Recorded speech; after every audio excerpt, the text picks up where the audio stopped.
Ja, nachdem ihr jetzt kennengelernt habt, wie man eine Verknüpfung erzeugt zwischen einer Fernbedienung und dem entsprechenden Sonnenschutzprodukt, möchte ich euch zeigen, wie man eine Zeitsteuerung auch einrichten kann. Dafür klicken wir in unserer App in den Bereich Mehr hinein, wählen aus dem Bereich Licht und Beschattung die sogenannten Zeitprofile aus und erzeugen uns ein erstes Zeitprofil für genau dieses Sonnenschutzprodukt mit Plus.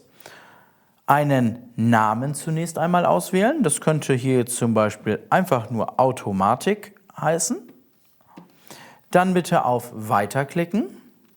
Das Produkt auswählen mit Plus, das von diesem Zeitprofil betroffen sein soll. Sonnenschutz Wohnen beispielsweise. Auf Weiter klicken und nachfolgend mit Klick auf das Zeitprofil, dort wo die Uhr zu finden ist, die entsprechenden Zeiten eintragen, zu denen das Ganze geschehen soll. Ihr könnt entweder feste Zeitpunkte einrichten, 8 Uhr morgens, 16 Uhr nachmittags, 22 Uhr abends. Ihr könnt aber genauso auch variable Zeitpunkte einrichten, die in Abhängigkeit von Sonnenaufgang und Sonnenuntergang sind. Ich gebe euch mal ein schönes Beispiel. Wir möchten gerne, dass dieses Produkt morgens zu Sonnenaufgang geöffnet wird. Wir klicken auf Sonnenaufgang, wählen die Wochentage aus, an denen das passieren soll, also zum Beispiel auch Samstag, Sonntag. Dann bitte auf die 0% klicken und da können wir schon erkennen, ja, das ist genau der richtige Stand, wir wollen es öffnen. Wir klicken nochmal einmal wieder zurück auf das Sonnenaufgangssymbol und ich hätte noch eine Einschränkung.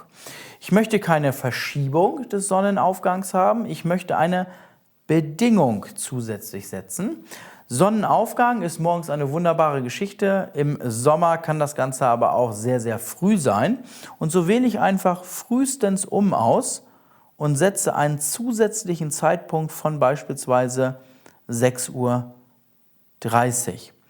Nun habe ich eine Kombination erzeugt, das heißt grundsätzlich wird zu Sonnenaufgang dieses Produkt geöffnet, aber nie vor 6:30 Uhr. Mit Fertig einfach speichern.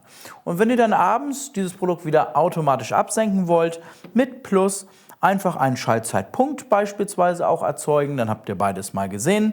Hier dann 22 Uhr oder 23 Uhr auswählen, wir nehmen einfach mal die goldene Mitte, 22:30 Uhr. Auf Samstag, Sonntag noch klicken. 0% auf 100% runterziehen, mit Fertig das Ganze speichern und schon habt ihr euren zweiten Zeitpunkt angelegt.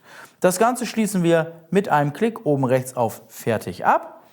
Wir schließen dieses Zeitprofil und erkennbar ist bereits, dass hier mein Sonnenschutzprodukt entsprechend anfängt zu blinken. Das bedeutet, dieses Zeitprofil ist empfangen worden und wird jetzt automatisch vom Produkt umgesetzt.